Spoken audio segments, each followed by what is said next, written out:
저는 어렸을 때 토끼를 길러본 적이 있습니다. 그런데 제가 동물들을 기르면 성공한 적이 별로 없습니다. 개도 기르면 그 마루 밑에서 쥐약 먹고 죽어 있고요. 그 토끼를 기르면서 사람들이 그런 얘기 했어요. 토끼를 기를 때 잘 관수하지 않으면 새끼를 낳자마자 새끼들 다 물어 죽인다, 그런 얘기 했는데 정말 전 놀랐습니다. 토끼는 남의 손이 타거나 새끼를 낳았을 때, 그리고 불안하면 자기 새끼를 물어 죽입니다. 근데 이게 동물들의 어떤 본성이겠죠. 토끼만 그런 것이 아니라 자기 새끼를 물어 죽이는 동물들이 더러 있습니다. 근데 사람들도 그런 일들을 벌입니다. 특히 궁중 역사를 보면 자녀들을 죽이죠. 우리가 최근에 열왕기하 말씀을 읽고 있지만 아합의 딸 아달랴가 남유다로 시집와서 자기 남편이 전쟁에서 죽자 미래에 대한 두려움 때문에 왕의 후손이 될 아들들을 다 죽여버립니다. 이때 유일하게 살아남은 사람이 요아스죠. 여러분, 요아스는 특별한 생애가 시작됐습니다.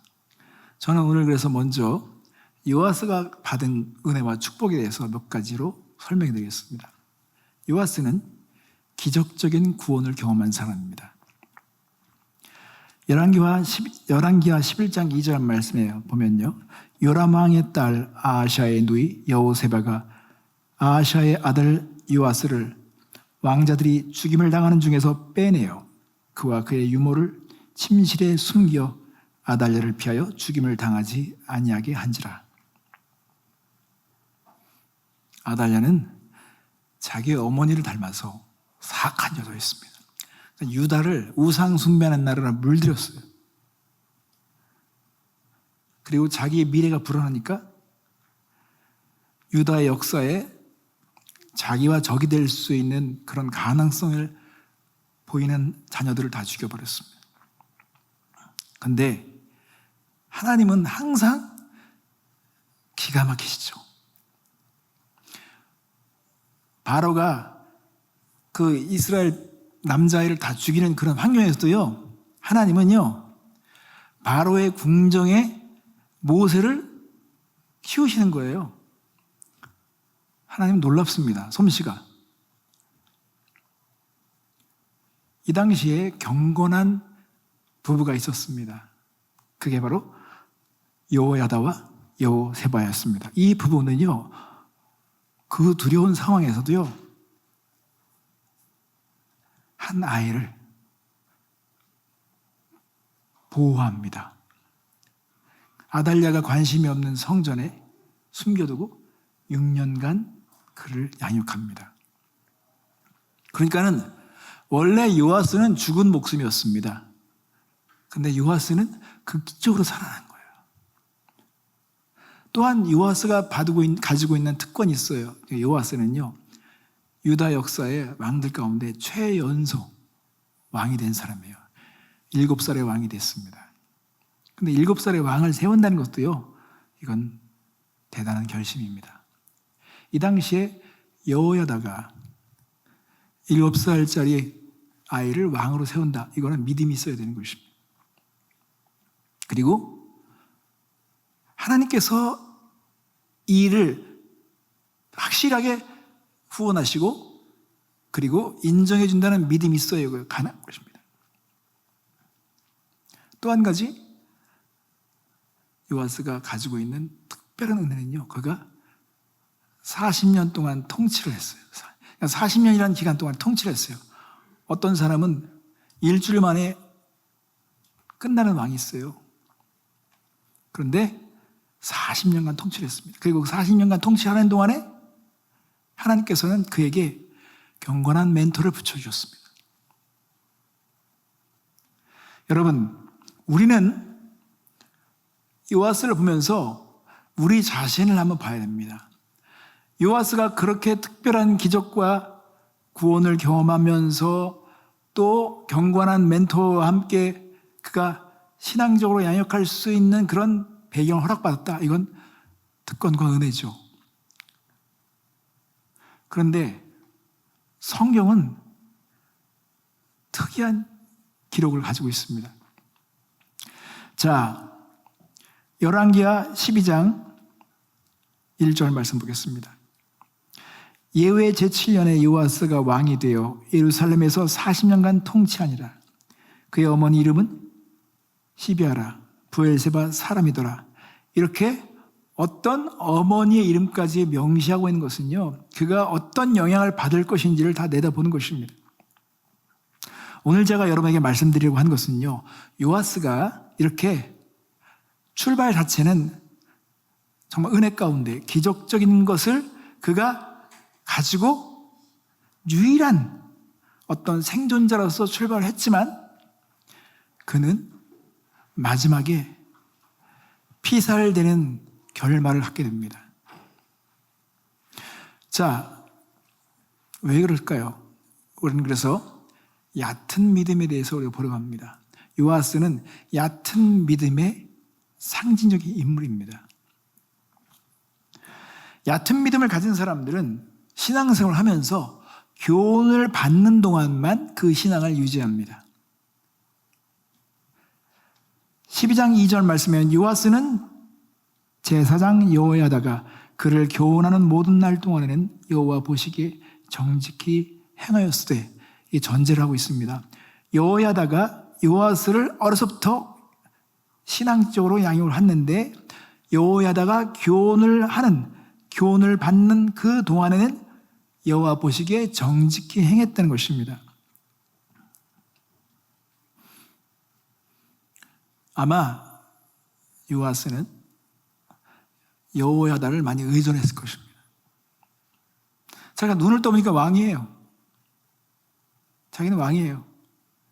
그리고 아무것도 알지 못하는 상태에서 어떤 스승이 자신을 교훈하는 것입니다. 그리고 요아스가 성장하면서 성전에 대한 관심을 갖게 되었습니다. 그리고 성전을 왜 수리해야 되고 다시 고쳐야 되는지에 대해서 여호와에게 가르침을 받았습니다. 왜냐하면 아달랴가 성전을 다 망가뜨렸습니다. 바알을 숭배하던 아달랴가, 무상을 숭배하던 아달랴가 자식들과 함께 이 성전을 더럽혔기 때문에 이 부분에 대해서 그가 수리해야 된다는 생각을 갖게 된 것입니다. 자, 역대하 24장 7절 말씀이면 이 배경에 대해서 나와 있습니다. 자, 24장 4절 말씀 보게. 그 후에 요아스가 여호와의 전을 보수할 뜻을 두고, 그런데 이 보수할 뜻을 두었던 이유가 7절 말씀에 나왔습니다. 이는 그 악한 여인 아달랴의 아들들이 하나님의 전을 파괴하고 또 여호와의 전의 모든 성물들을 바알들을 위하여 사용하였음이었더라 그랬습니다. 그러니까 요아스가 성장하고 나서 그가 가졌던 훌륭한 관심은 성전에 대한 관심이었고, 성전을 수리해야 된다는 것, 아달랴가 더럽힌 이 성전을 다시 복구해야 된다는 관심을 가졌던 것은 정말 잘한 것입니다. 그런데 성경 말씀에 명확하게 나와 있지 않지만요, 그 당시에 제사장, 특별히 자신의 멘토인 여호야다와의 갈등이 나와 있습니다. 뭐냐면 그런 거 있잖아요. 커보니까 내가 왕인데 왜 내가 누구 말을 자꾸 들어야 되지? 내가 왜 자꾸 그 사람의 지시를 받아야 되지? 나도 명령을 내릴 수 있는데 하면서 그가 어떤 그 당시에 허점을 보았습니다. 그게 뭐냐면 제사장들도요, 인간이기 때문에 자신의 미래가 불안한 거예요. 근데 요아스가 명령을 내립니다. 너희들 이 성전을 수리해라. 헌금을 받는 것으로 성전을 수리해야 했더니 제사장이 꼼짝 안 해요. 움직이지 않는 것입니다. 왜 하지 않습니까? 지금 들어오는 헌금도 우리 먹고 살기가 턱없이 모자른데 이걸 가지고 성전 수리하면 우리는 먹고 살지 못할 것 같아. 그러니까는 전혀 움직이지 않는 것입니다. 그러니까는 여호야다를 빌려서 혼을 내죠. 왜 이거 안 하냐? 제가 그런 말씀을 다 읽질 않았는데 이걸 읽다 보면요 되게 복잡해서 제가 오늘 주제에 집중하기 위해서 말씀드린 것입니다. 결국은 요아스가 헌금을 분리합니다. 성전을 수리하기 위한 헌금만을 위한 따로 헌금함을 만들어 놓고 거기에 자원에서 순수하게 드려진 것은 그걸 위해서 쓰게 해라. 그래서 결국은 성전을 수리하는데 기여를 하게 되죠. 그러니까 요아스는 성전을 수리하는 데 있어서 기여를 한 것은 분명히 맞습니다. 그리고 여호야다가 살아있는 동안에 그는 신앙적으로 별 문제가 없어 보였습니다. 자, 역대하 14장 그리고 24장 14절 15절 말씀 보면 여호야다가 세상에 사는 모든 날에 여호와의 전에 항상 번제를 드렸더라. 여호야다가 나이가 많고 늙어서 죽으니 죽을 때 130세라. 이 당시에 130세가 살았던 것은요 정말 장수한 겁니다. 그러니까 여호야다는 하나님을 정말 잘 섬기는 사람으로서 마치 말씀을 증명하듯이 그는 인생을요 꽉 차게 살았어요. 그리고 여호야다가 사는 동안에 요아스에게 영향을 끼쳐서 그가 하나님께 제사를 드리도록 그렇게 영향을 주었습니다. 그런데 여호야다가 죽은 이후에 요아스의 삶에 큰 변화가 일어났습니다. 그게 뭘까요? 자, 12장 3절 말씀 보겠습니다. 다만 산당들을 제거하지 아니하였으므로 백성이 여전히 산당에서 제사하며 분향하였더라.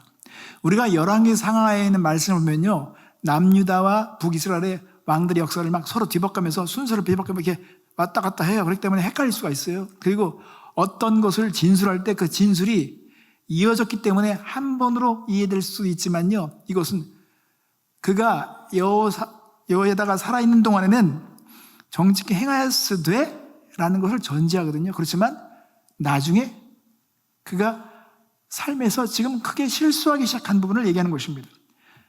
산당을 제거하지 않았습니다. 이게 솔로몬도 그랬습니다. 여전히 산당에서 제사하며 분향하였더라. 여러분, 요아스는 기준이 모호한 신앙으로 접어들기 시작한 것입니다. 우리는 신앙생활을 할 때 적어도 신앙생활에 있어서는요 커스터마이즈가 되면 안 됩니다.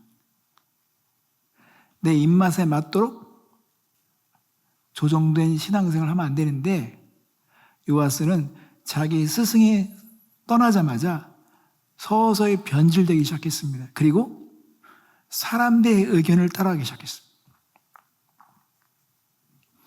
우리는 신앙생활을 할 때요 본질과 비본질을 구분할 수 있어야 되면요 신앙에 변하지 않는 거점을 가지고 있어야 됩니다. 이거 되게 중요한 거예요.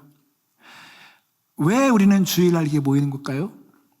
주일이라고 하는 이 날에 대해서는 우리가 모두가 다 함께 동의하는 그리고 그것을 성경의 가르침이라고 믿는 거점이기 때문에 이 주일을 지키려고 하는 것이죠.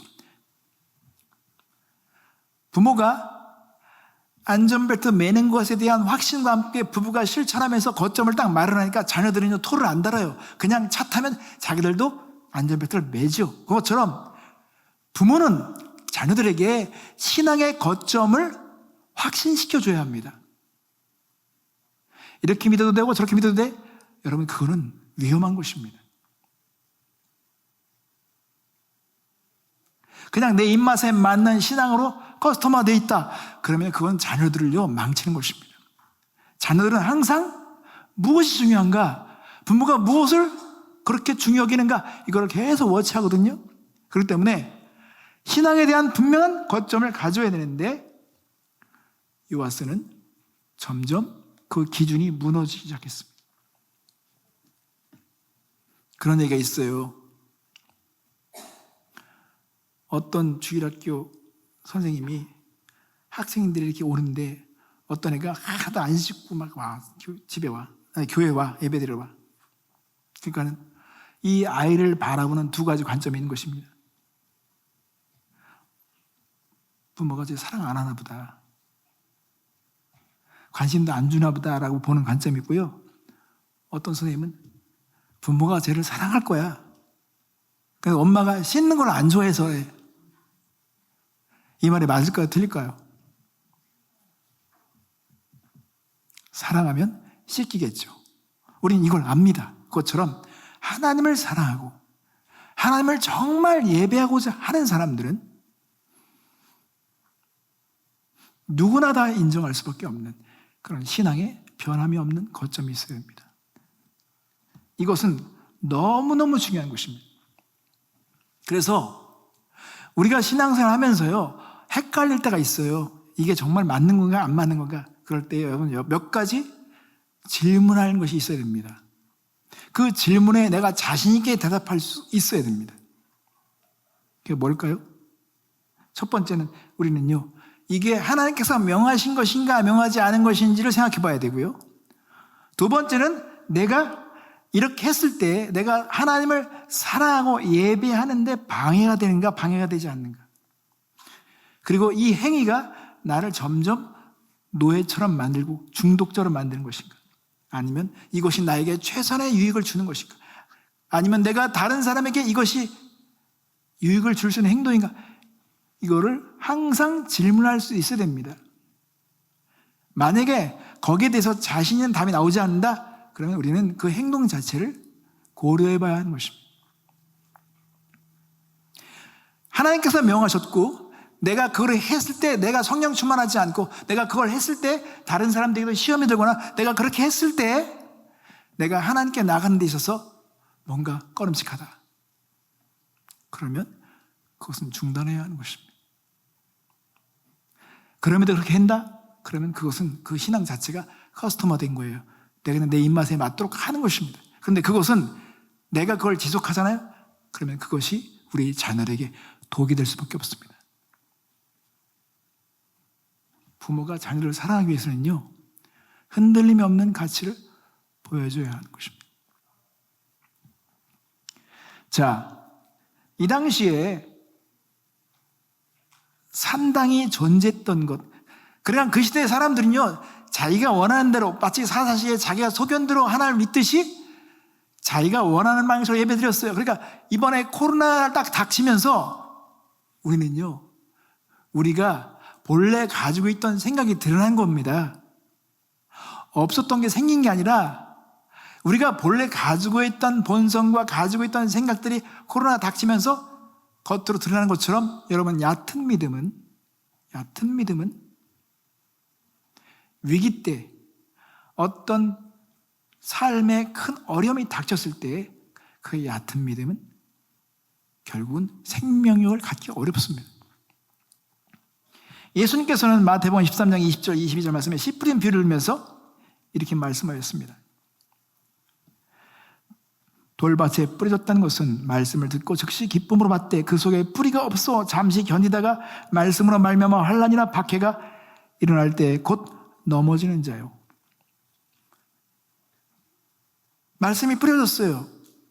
분명히 흥분이 있었어요. 기쁨이 있었어요. 그렇지만 그건 잠시만 지속된 것입니다. 어려움이 닥치면 떨어져 나가는 것이 얕은 믿음을 가진 사람들의 특징인 것입니다.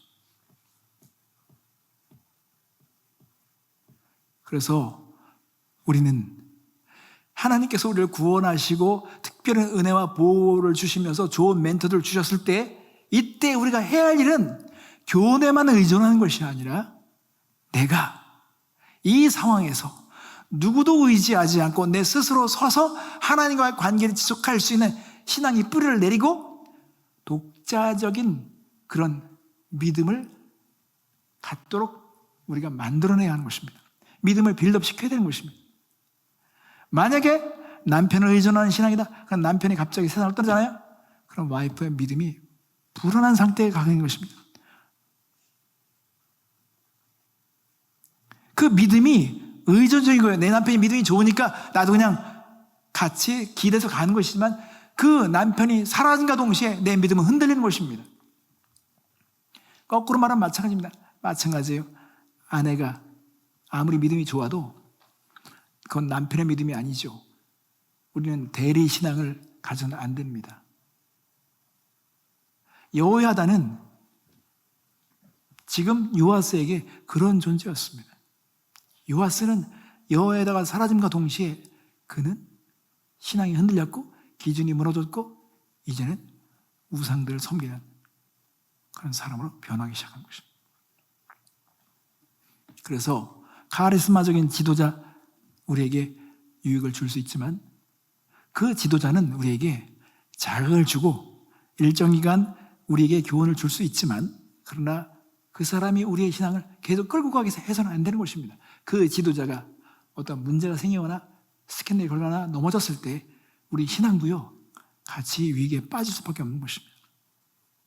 진정한 부흥은 개인의 회개를 거친 것이 중요한 것이지 어떤 개인으로 해서 사람들이 일선 많이 모였다 그것은 사실은 진정한 부흥이 될 수 없는 것입니다. 개인이 정말 중생을 경험하며 예수 그리스도를 믿는 믿음으로 죄에 대한 분명한 태도를 가지고 있는 사람이 얼마나 되는가 그게 더 중요한 것이죠. 자, 요아스의 신앙의 실체가 드러나기 시작합니다. 그게 어떤 상황인지 12장 17절 말씀이면 그때 아람 왕 하사엘이 올라와서 가드를 쳐서 점령하고 예루살렘을 향하여 올라오고자 하므로 이제 유다의 역사에는 큰 문제가 생기기 시작합니다. 그래서 우리가 이 열왕기 하만 보면 안 되고요. 어떤 문제가 생겼는지 그 배경과 그 이유를 알기 위해서는요. 역대기서를 봐야 되는데 역대기 24장 17절 18절 말씀이면 그 이유가 나와 있습니다. 여호야다가 죽은 후에 유다 방백들이 와서 왕의 절함에 왕이 그들의 말을 듣고 그의 조상들의 하나님 여호와의 전을 버리고 아세라 목상과 우상을 섬겼으므로 그 죄로 말미암아 진노가 유다와 예루살렘에 임하니라 했습니다. 말씀을 보면요. 유다 방백들이 와서 왕의 절을 했습니다. 여러분 인기에 인정에 목마른 사람들은 다수가 와서 절하며 아부 떨고 아첨하잖아요. 그러면요 그 마음 자체가 그냥 넘어가게 돼 있어요. 그들의 말을 듣고라고 했습니다. 그들의 말을 듣고 하나님을 버리기 시작했습니다. 오늘 이 시대에 젊은이들이요 하나님의 말씀에 뿌리를 내리거나 그 말씀에 경고하지 않잖아요. 그러면 세상에 성공한 사람들의 그 가르침과 교훈에 그들이 속아 넘어갈 수밖에 없습니다. 예를 들면 빌 게이츠 같은 사람은 노골적으로 그렇게 말했습니다. 종교는 효율성이 없다. 주일 아침에 교회 나가서 예배드린 것은 효율성을 떨어뜨린다. 그때 더 단일함으로써 우리는 효과적인 삶을 살 수 있다. 이렇게 얘기했습니다. 여러분 그런 말을 들을 때요 헛똑똑한 사람들은요 그 말을 속아 넘어가는 것입니다. 이것처럼 요아스 왕은 그 방백 리더들이 얘기하는 것을 들으면서 지금 시대가 변했다. 이렇게 믿으면 안 된다. 그러면서 그를 유인해 갔을 것입니다. 결국은 요아스는 하나님을 버리고 우상을 섬기는 존재가 되었습니다. 그러니까요 성전에 대한 관심은 이제 의미가 없어진 것입니다. 그래서 하나님은 하사엘이라는 사람을 사용해서 이제 유다를 압박하기 시작한 것입니다. 근데 하나님은 항상 심판하기 전에 먼저 경고하시고 위로하시고 소망의 말씀을 주십니다. 역대하 24장 19절에 보면 그러나 여호와께서 그들에게 선지자를 보내서 다시 여호와에게로 돌아오게 하려 하심에 선지자들이 그들에게 경고하였으나 듣지 아니하니라. 여러분 이제는 요아스가요 선지자 말도 듣지 않습니다. 그리고 결국은 요아스가 자기가 듣기 싫으니까 여호야다의 아들 선자를 죽여버립니다. 24장 20절 21절 말씀 보겠습니다. 이에 하나님의 영이 제사장 여호야다의 아들 스가랴를 감동시키매 그가 백성 앞에 높이 서서 그들에게 이르되 하나님이 이같이 말씀하시기를 너희가 어찌하여 여호와의 명령을 거역하여 스스로 형통하지 못하게 하느냐 하셨나니 너희가 여호와를 버렸으므로 여호와께서 너희를 버리셨느니라. 하나 무리가 함께 꾀하여 왕의 명령을 따라 그를 여호와의 전 뜰 안에서 돌로 쳐 죽였더라. 불행한 것이죠. 요아스는 이렇게 너무 멀리 왔습니다. 이제는 하나님을 섬기는 자가 아니라 우상을 섬기면서 하나님의 사람을 돌로 쳐 죽이는 사람이 되었습니다. 완고한 마음으로 변한 것입니다. 그리고 이제 아람 군대가 쳐들어왔을 때 그는 하나님을 의지하기보다 자신의 꾀를 사용하는 것입니다. 뭘 생각했을까요? 성전에 비싼 것들이 있지. 그거 가져다 제공하면 아람 왕도 우리를 공격하지 않겠구나. 이걸 가지고 협상하자고 말하는 것입니다. 그래서 열왕기 하 12장 18절에 보면 유다의 왕 요아스가 그의 조상들을 유다 왕 여호사밧과 여호람과 아하샤가 구별하여 드린 모든 성물과 자기가 구별하여 드린 성물과 여호와의 성전 곡간과 왕궁에 있는 금을 다 가져다가 아람 왕 하사엘에게 보냈더니 하사엘이 예루살렘에서 떠나갔더라. 하나님을 버리고 자기의 생각을 가지고 문제를 해결했을 때 여러분 이때 성공하잖아요. 그러면 더더욱 완고한 사람이 되게 되어 있습니다. 성공한 거예요. 물러갔네? 그러나 잠시뿐이죠. 이런 상황이 되니까 유다는요 무질서해지고 우왕좌왕해지고 이제는 혼돈으로 치달을 수밖에 없게 되는 것입니다. 여러분 우리는요 출발은 좋을 수 있지만요 끝이 더 중요합니다. 끝이 중요해요. 자, 여러분 과거가 아무리 화려해도요 현재가 비참하잖아요. 그러면 그 화려한 것 자체가 빛을 잃어버립니다. 근데 과거가 아무리 험난해도요 현재가 영광스럽잖아요. 그러면 이 과거가요 아름답게 해석됩니다. 미래는 어떨까요? 그래서 얕은 믿음을 가진 사람들이 끝까지 믿음이 성장하지 않고 고집하잖아요. 그러면 그 끝이 좋지 않습니다. 불행한 역사를 기록하게 되어 있습니다. 열왕기하 12장 19절 말씀이면 요아스의 남은 사적과 그가 행한 모든 일은 유다왕 역대지략에 기록되지 아니하였냐. 이 기록을 부인할 수 없습니다. 이 기록이 요아스의 그 종말이 어땠는지를 보라는 것입니다. 그는 하나님의 심판을 받기보다 악한 자들의 손에 의해서 그는 죽임을 당합니다. 왜? 그 당시 나라가 혼란스럽고 우왕좌왕했기 때문에 그 틈새를 노려서 요아스를 제거하는 일이 일어나게 되었습니다. 12장 20절 21절 말씀 보겠습니다. 요아스의 신복들이 일어나 반역하여 실내로 내려가는 길가에 밀로궁에서 그를 죽였고 그를 쳐서 죽인 신복은 시므아스의 아들 요사갈과 소멜의 아들 여호사밧이었더라. 그는 다윗성에 그의 조상들과 함께 장사되고 그의 아들 아마샤가 그를 대신하여 왕이 되니라. 성도 여러분, 요아스가 자신이 어떻게 죽을 거를 미리 봤다면 그가 어떻게 했을까요? 행동을.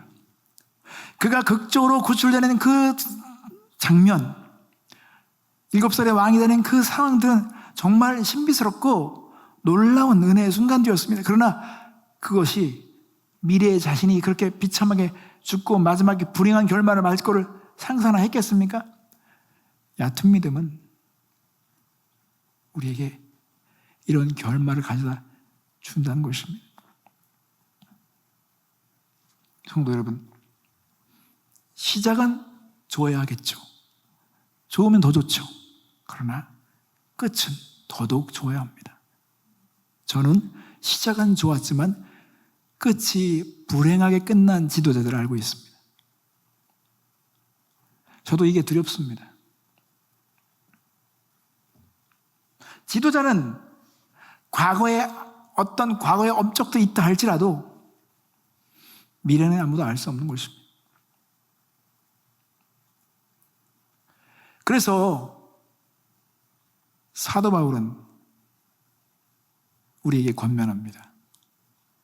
자, 골로새서 2장 6절과 7절 말씀 보겠습니다. 그러므로 너희가 그리스도 예수를 주로 받았으니 그 안에서 행하되 그 안에 뿌리를 박으며 세움을 받아 교훈을 받은 대로 믿음을 굳게 서서 감사함을 넘치게 하라. 과거의 하나님을 우리가 아는 것도 중요하지만 오늘 현재 하나님이 어떤 하나님인지를 우리는 자신 있게 증언할 수 있어야 됩니다.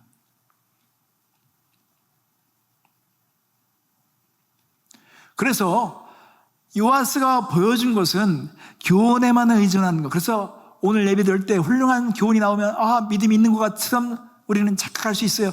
그리고 잠시 일주일간 버텨가겠죠? 그것이 아니라 인격적으로 예수 그리스도와의 관계를 계속 깊이 있게 가지면서 그래서 뿌리를 내리는 것입니다. 어떤 상황이 온다 할지라도 그 믿음을 지켜갈 수 있는 그런 존재가 되는 것이 우리의 목표가 되어야 하는 것입니다. 그리고 여러분, 요아스가 자신의 삶에 하나님께서 보여줬던 그 은혜를 계속 감사했다고 생각해 보십시오. 감사해.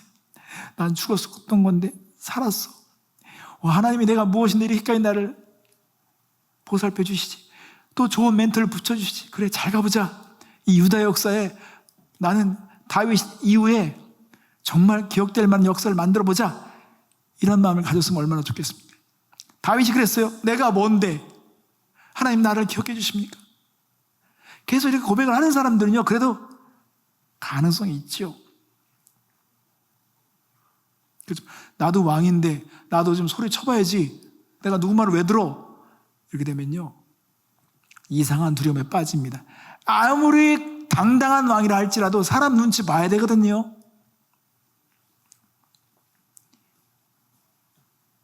그래서 우리는 적용을 해야 합니다. 여러분, 우리도 죽을 목숨이었죠. 진노의 자녀되었습니다. 우리는 하나님과 원수된 존재였습니다. 하나님께서 손을 놓으시면요, 우리는 이미 죽은 목숨입니다. 이미 본질상 죽은 자녀들이죠. 죽은 겁니다. 근데 하나님께서 여러분을 픽하신 거예요. 구원하신 것입니다. 예배자가 되게 하셨죠. 특별한 환경을 허락해 주셨습니다. 그래서 우리는 교훈을 받습니다. 우리는 이 환경이 얼마나 복된 환경인지를 실감해야 합니다. 감사해야 되겠죠. 그래, 이런 환경에 주어지는 동안에 우리는 빨리 대리신앙에 의존하는 것이 아니라 여호야다의 하나님이 아니라 나의 하나님, 그 누구의 하나님이 아니라 나의 하나님으로 삼을 수 있어야 됩니다. 누구를 의존하는 신앙이 아니라 내가 정말 뿌리를 내려서 내가 꽃피우는 신앙을 만들어야 되겠죠. 그게 인격적인 믿음인 것입니다. 주님과 교통하는 믿음입니다. 그게 뿌리를 내린다는 것입니다. 그리고 교훈을 받은 데 행하는 것은 이 교훈이 사실인지 아닌지 내가 실험해 봐야 하는 것입니다. 우리가 얼마큼 삶에서 정말 말씀을 순종하고 실험했냐? 그것이 내가 가지고 있는 신앙의 가치들이고 그리고 내 확신의 정도를 말할 수 있습니다.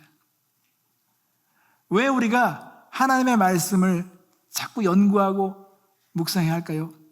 이 말씀 속에서 하나님 이런 분이구나 하는 신뢰가 커지면 커질수록 우리는 그 하나님께 우리의 미래를 맡길 수가 있습니다. 하나님 불안해.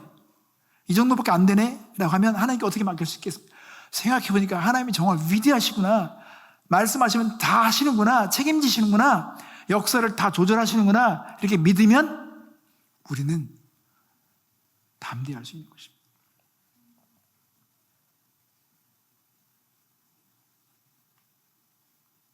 얕은 믿음은 우리가 잘 구분하지 못합니다. 왜냐하면 얕은 믿음 가진 사람도 기뻐할 수 있거든요. 감격할 수 있거든요. 간증할 수 있거든요. 그렇지만 그 믿음이 얕은지 깊은지는요, 예수님이 말씀하신 것처럼 박해가 오거나 어려운 일이 닥쳤을 때 그 믿음이 드러나는 것입니다. 전 제가 저희 장모님, 소천하신 장모님을 되게 존경합니다. 장모님은 30대에 남편이 반쪽을 못 쓰는 불구로 사셨습니다. 물론 노력을 많이 하셨죠. 여러분, 30대에 남편이 반쪽을 못 쓴다. 이건 얼마나 정신적으로 큰 충격입니까? 근데 제가 그렇게 담대하고 그렇게 분명한 분을 본 적이 없을 만큼 장모님은요, 대장부 같이였습니다.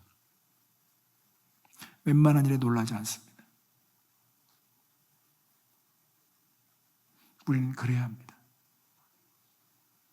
하나님이 여러분의 믿음의 실상과 믿음의 정도를 드러내시기 위해서 어려운 일들을 주실 수 있습니다. 이런 코로나가 우리의 예배에 대한 태도를 보게 했는지도 모릅니다.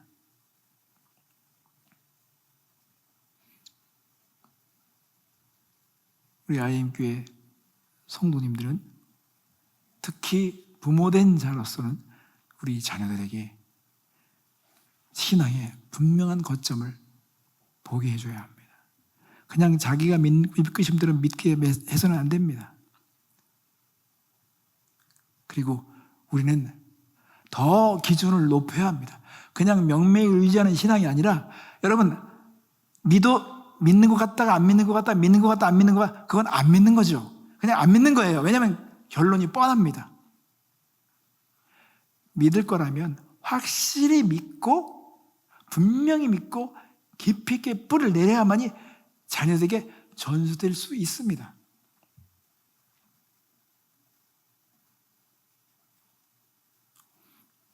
부부가 같은 마음으로 같은 가치와 같은 확신과 같은 추진력을 가질 때 그 정도는 본받습니다.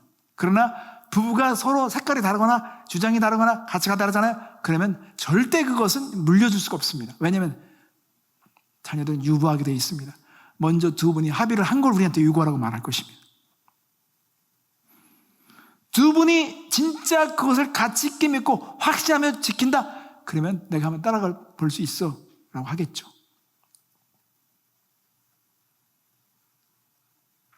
만약에 여러분, 예배는 주일을 드려도 되고 수요일 드려도 되고 금요일 드려도 되는 거야, 아무 때나 드려도 되는 거야 라면 기준이 무엇이겠습니까?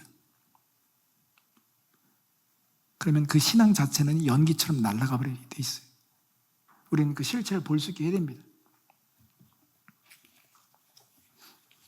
그리고 저의 고민이 한 가지 있어요, 여러분.